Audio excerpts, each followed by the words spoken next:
Good evening. Street cops pulling in 50 to 60 grand a year in overtime, doubling their salaries. They're making more money than the mayor. News 13's Alex Tomlin asked the chief what's going on.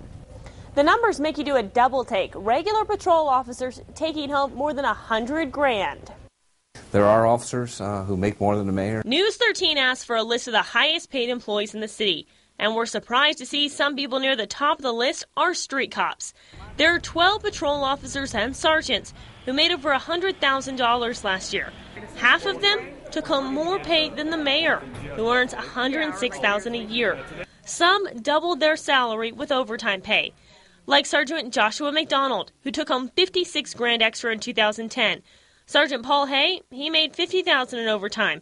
Officer Troy Luna racked up $39,000 in overtime, and Sergeant Brett White wasn't far behind at $35,000. The overtime king, a street cop named Jared Frazier, who raked in $63,000 in overtime. So what's the deal? It's almost always officers that work the field or DWI unit and who make the most DWI arrests. Officer Daniel Carr made the most DWI arrests for APD last year, and he had a $56,000 overtime bill.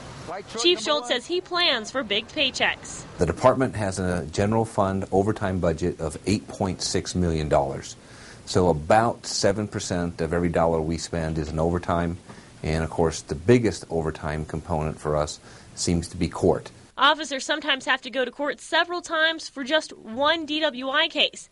Then there are cops who pick up jobs on the side. And we also spend about $1.8 million in what's called chief's overtime. That's where businesses hire officers to work security and pay back the city.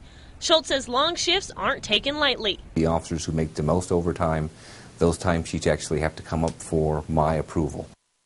The chief says overtime has actually gone down. In 2009, the department spent just over $9 million in extra pay. Diane? Okay, Alex, graveyard shift officers scheduled to testify in court even get paid overtime as they wait for the courts to open.